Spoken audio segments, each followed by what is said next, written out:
Now, when SpongeBob does something so horrendous, they tend to do it only once. Well, needless to say, I was wrong. Dead fucking wrong. I was originally going to review Little Yellow Book this week because it proves that the writers have found a way to make Squidward unlikable, even after everything you guys saw last week. I will get to it eventually, but just like with SpongeBob You're Fired, I found something so heinous that I needed to kill it as soon as possible. Actually, I wanted to review it right away because I don't ever want to watch this episode again. Over the past week, I've been trying to figure out how many atrocities that SpongeBob has. If you're wondering, we're currently up to 118. I have recently marathoned the entirety of Season 8. And I found something that I didn't thought exist. I thought that it couldn't exist. Let me put this as bluntly as possible. At its core, Pet Sitter Pat is a shitty ripoff of A Pal for Gary. No joke. It even has the exact same team of quote-unquote writers. Hell, we just might want to call it a shitty remake of A Pal for Gary. The most hated and infamous episode of the whole show. What are we waiting for? Let's get started. This episode starts with SpongeBob getting a letter inviting him to his grandmother's birthday party. He's excited to go, but ends up tripping over Gary. Then he remembers that someone needs to watch him. Since he's going to be gone for an entire day, it is more believable than his paranoia from A Pal for Gary. And that probably refers to exactly what pisses me off about this episode. It seems like the writers wanted to improve A Pal for Gary, but completely missed what the fuck the problem was. So, SpongeBob is incredibly believable in this episode, but I'm getting ahead of myself. Believe it or not, this episode is a Patrick's a Prick episode, and the absolute worst in that category. You thought he was bad and smooth jazz at Bikini Bottom? You haven't seen nothing yet. SpongeBob comes to Patrick and finds him mumbling to his reflection because he thinks it's a real person. Whatever. Then SpongeBob asks Patrick to take care of Gary.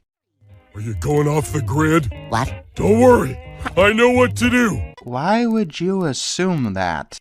And I'm trusting my best pal to watch carefully over Gary while I'm gone. And then he drops Gary on the ground. Yeah, you probably already see where this is going. SpongeBob gives Patrick a list of things he has to do in order to take care of Gary, but Patrick is more interested in eating SpongeBob's food. So SpongeBob leaves, saying that he will be back by 10.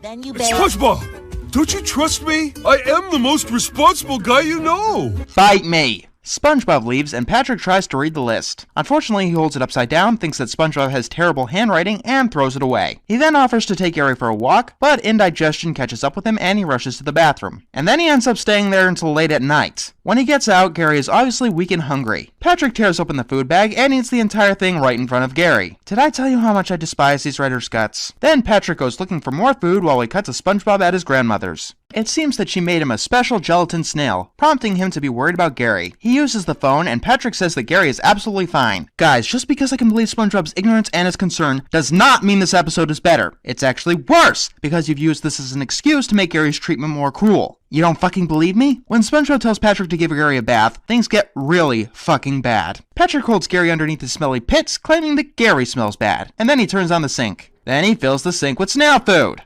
I gotta get the water to stay in there somehow. I am this close to snapping right now. This fucking close. Now, Gary, we don't eat the bath, we get in the bath. You guys already know that I absolutely hate these writers. I despise their guts. Want them blacklisted. Zeus Service is clearly some kind of sadistic asshole that lives in a world of insane troll logic. Richard Purcell is just a plain sadist. And Casey Alexander, he's a complete idiot. Casey, you're a fucking moron. Back to the episode, where Gary's food has dissolved. He attacks Patrick and runs off. I'm not entirely sure, but I kinda think that we're supposed to see Patrick as the protagonist. SpongeBob calls up again. Okay, I get it, SpongeBob, I get it! Please hit him with something. Thank you. Patrick ends up in a bathtub himself, and ends up breaking the shower head. Then he almost tells Gary that it's time for his bath. Wait a minute, Patrick. You gotta trick the snail. You gotta be smarter than him. What exactly did you have in mind? Hey, buddy. I got something cool to show you. Patrick? What is that? And it's the opposite of a wet, watery bath.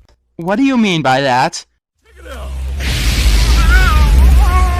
Jesus fucking Christ! Is this supposed to be funny? No, they cannot be that stupid. The only other reason that I can think of Patrick having a fucking flamethrower is that they're trying to show how dangerous he is to Gary, which they already fucking did! Doesn't that look fun?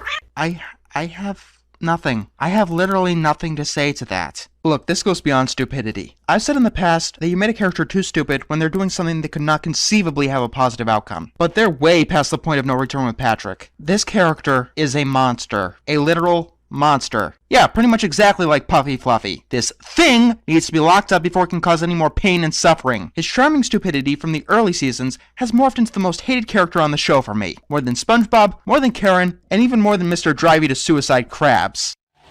Well, make up your mind. Is it water or fire? Lock him up? No. This thing needs to be killed before he can cause anyone any harm ever again. He chases Gary down with a hose and bathes Gary on the spot. Gary's sounds of agony make it sound like he's in very real pain. That wasn't so bad now, was it?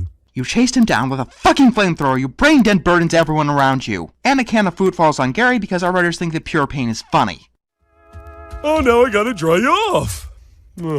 Unfortunately, I couldn't find any salt. That kills snails, you fuck. I know that that's the fucking joke, but I don't care. It's obviously not fucking funny. Incompetence, almost killing someone's pet repeatedly, is not fucking funny. So Patrick uses a hairdryer that hardens Gary. Yeah, as bad as a pal for Gary is, Gary makes it through relatively unscathed, the nightmares notwithstanding. He's in constant pain in this episode, and the camera just keeps holding on what Patrick just did to the poor guy. And because Patrick left all the waters running, the house begins to flood. This eventually gets Patrick to wake up. Oh, sheesh, Gary. Well, if you wanted another bath, why didn't you just ask? You know, I don't normally do this, but that line was so infuriating that we need to take a break. I've already shown you Casey Alexander's Twitter feed, but let's go back to that and have ourselves a little laugh. It was filled with so many little nuggets of information, like this one, or this one referring to one-course meal, or this one. So Casey Alexander is currently a storyboard supervisor on Uncle Grandpa. Note to self, do an animated atrocity review on Uncle Grandpa in the very near future. As for now, Casey, this is to you. Arrogance and stupidity are the worst traits to have together. John Enter, come at me, bro. Now back to this atrocity that you had roughly 1/3 part in, and don't understand why it was wrong. We cut to SpongeBob giving his grandmother a cake with a ton of candles. This makes SpongeBob imagine that his own house is on fire, and he uses the phone again. Patrick answers it, and when they go under a water stream, SpongeBob finally figures out that something is wrong. He hurriedly ends his grandmother's party and rushes home. He opens the door to find his house destroyed, and then he finds Gary okay and reading a bedtime story to Patrick. Yeah, there's no explanation to why Gary would want anything to do with Patrick after he chased him down with a fucking flamethrower! Normally, pets wouldn't want anything to do with you if you forgot to feed them, which Patrick also did, but Patrick went above and beyond. Yeah, you know my saying, what I'm doing is wrong. I know it's wrong, but I'm gonna do it anyway. After a pal for Gary's universal scorn, the writers had to know that it was a terrible episode. There are only two real options. They either didn't know, or they didn't fucking care. And after going through Casey Alexander's Twitter, I'm going with the latter option. If you're wondering why I'm taking this shit so seriously, it's because that I have a faint hope that I might be loud and abrasive enough to crack through their thick skulls and help them actually find a clue. But the more I watch, the more I realize that that's never going to happen. These people are detached from reality. This episode shows that they have no comprehension of writing. This tells me that they thought the only problem with the pal for Gary was SpongeBob's obliviousness. You know, not the sadistic cruelty that lasted throughout the entire episode, not the broken plot that took out of nowhere twists, not how horribly unfunny it was. I love it how Casey Alexander talks like he's a big shot with mountains of skill and experience, when all he's ever done is SpongeBob from season 4 onwards, and Uncle Grandpa. Casey, you're not an artist. I know we live in the self-esteem generation, but you're not an artist. You don't make art. You make crap. You have always made crap. The few miracles that just so happen to have your name in the credits don't change that. You have no talent. Stop acting like you do, and maybe I'll have the slightest inkling of respect for you. This was my home. All this pain and devastation, how it tortures me inside. All the innocent who suffer from your stubbornness and pride.